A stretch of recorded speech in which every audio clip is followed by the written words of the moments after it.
हिमालय के बीचों बीच बसा हुआ था एक छोटा सा शहर, शादपुर। यहां जिंदगी धीरे धीरे चलती थी। यहाँ के लोग सीधे साधे थे। उनकी जिंदगी प्रकृति के साथ चलती थी। दिन रात में बदलते, मौसम बदलते, पर शादपुर में शांति बनी रहती थी। लेकिन इस शांति के किनारे पर एक डर छुपा था, एक राज जो पीढ़ी दर पीढ़ी बताया जाता था। ये कहानी थी एक भूतिया बस की। एक ऐसी बस जिसका कोई नंबर नहीं होता था, जो सिर्फ अंधेरी रातों में दिखाई देती थी। कहते थे कि ये बस आत्माओं को यमलोक ले जाती है। बड़े बुजुर्ग जवान बच्चों को अमावस्या की रात को बाहर निकलने से मना करते थे। डर गहरा और अनकहा हवा में तैरता रहता था। बुजुर्ग शर्मा अपने बचपन की कहानियां याद करते थे। उनके दादाजी ने उन्हें उस रात के बारे में बताया था, जब बस उनके दोस्त को लेने आई थी। एक पल वो कुएं के पास हंस रहा था, अगले ही पल वो गायब था, बिना किसी निशान के गायब। बड़ों ने कई दिनों तक खोजा, पर उनका दोस्त कभी नहीं मिला। शर्मा के दादाजी ने उन्हें चेतावनी दी थी कि कभी भी बिना नंबर वाली बस के पास मत जाना। ये भूखी चीज है, उन्होंने कहा था। उनकी आवाज कांप रही थी। हमेशा भटकी हुई आत्माओं को ढूंढती रहती है। शर्मा ने सुना था। उनका जवान दिमाग एक ऐसे डर से भर गया था जिसे वो समझ ही नहीं पा रहे थे।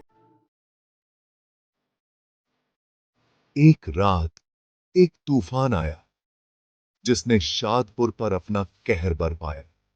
हवा बिलखती हुई बह रही थी और बारिश खिड़कियों पर टकरा रही थी। बिजली के तार टूट गए, जिससे शहर अंधेरे में डूब गए। बड़ों का कहना था कि ऐसी ही रात में उस बस के आने की सबसे ज्यादा संभावना होती थी। जवान विजय बेचैन और अधीर अपने कमरे में इधर उधर टहल रहा था। तूफान उसे नहीं डराता था, दूसरों की तरह नहीं। उसने भूतिया बस की कहानियों पर ध्यान नहीं दिया, उन्हें बूढ़ी औरतों की कहानियां कहकर खारिज कर दिया। आज रात उसे एडवेंचर का मन था, अपने घर की चार दीवारी और हवा में छाए हुए डर से भागने की चाहत थी। जैसे ही विजय बाहर निकला, बिजली की चमक ने सड़क को रोशन कर दिया। वहां गांव के किनारे पर एक बस खड़ी थी। यह पुरानी और जर्जर थी। इसका रंग फीका और छिल रहा था। सबसे अजीब बात यह थी कि इसका कोई नंबर नहीं था। विजय ने अपनी रीढ़ की हड्डी में एक सिहरन महसूस की, लेकिन उसके अंदर की एडवेंचरस भावना उसके डर से ज्यादा मजबूत थी। उसने पास से देखने का फैसला किया। जैसे ही वह बस के पास पहुंचा, दरवाजा चरमराहट के साथ खुल गया, मानो उसे अंदर बुला रहा हो। झिझक और उत्सुकता के बीच लड़ाई हुई और उत्सुकता जीत गई। विजय बस में चढ़ गया, उस अंधेरे से बेखबर जो उसका इंतजार कर रहा था। भाग 5। खाली सड़क। बस में मंद रोशनी थी। हवा में गीली मिट्टी और किसी प्राचीन और बेचैन करने वाली चीज की गंध थी। ड्राइवर की सीट पर एक अकेली आकृति बैठी थी, जो साए में डूबी हुई थी।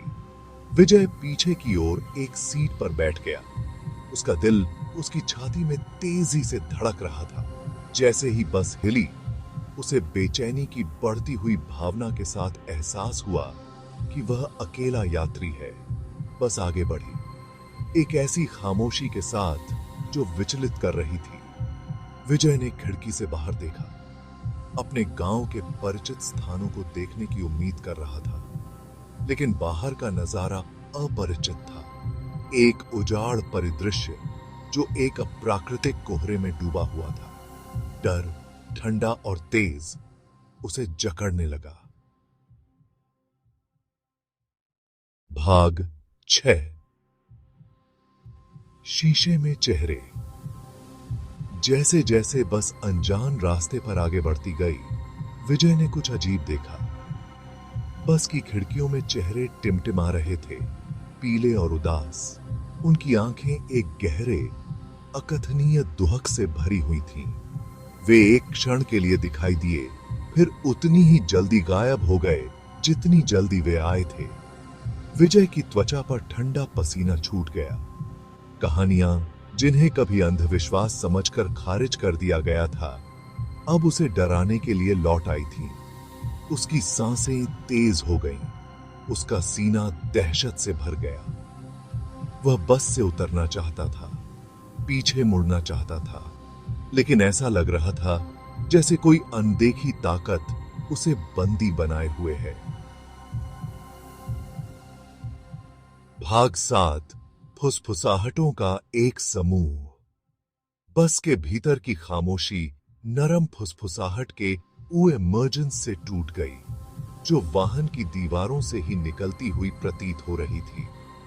फुसफुसाहट पहले तो धीमी थी, फिर धीरे धीरे आवाज में बढ़ती गई।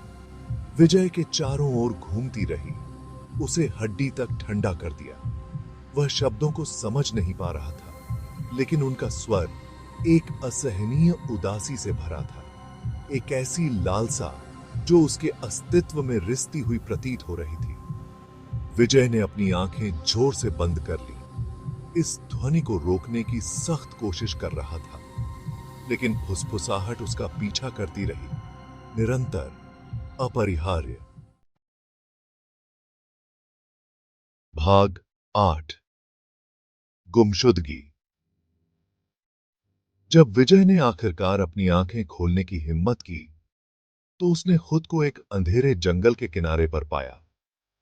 बस चली गई थी, उतनी ही चुपचाप और रहस्यमय तरीके से गायब हो गई थी जितनी वह प्रकट हुई थी। वह अकेला था, एक भयानक खामोशी से घिरा हुआ था जो फुसफुसाहट से ज्यादा परेशान करने वाली थी। जंगल उसके सामने था, अंधेरा और खतरनाक। विजय झिझक गया। घर वापस जाने के रास्ते को खोजने की प्रवृत्ति से जूझ रहा डर। एक गहरी सांस लेते हुए वह जंगल में चला गया, प्रार्थना की कि वह इस दुस्वाप से बाहर निकलने का रास्ता खोज लेगा। है। भाग 9। किंवदंतियां और फुसफुसाहट। शादपुर में वापस एक ऐसे शहर में भोर हुई जो अपनी सांस रोककर बैठा था। विजय का गायब होना पहला नहीं था और न ही आखिरी होगा। भूतिया बस की कहानी जारी रही, चिमनियों के चारों ओर फुसफुसाहट में सुनाई गई, जो रहस्य की एक भयानक याद दिलाती है जो परिचित से परे है।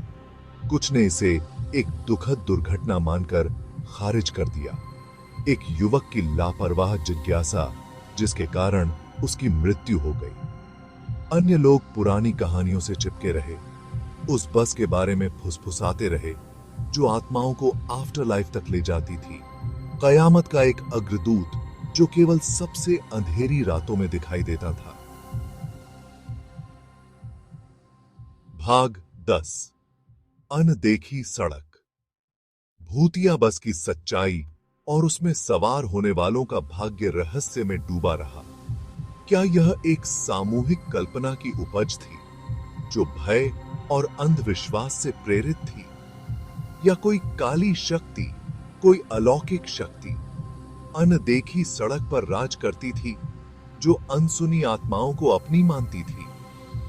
हिमालय के बीच में बसे शांत शहर शादपुर में किंवदंती जीवित रही, एक भयानक अनुस्मारक कि कुछ सड़कों पर यात्रा नहीं करनी चाहिए, कुछ रहस्यों को अनसुलझा छोड़ देना बेहतर है।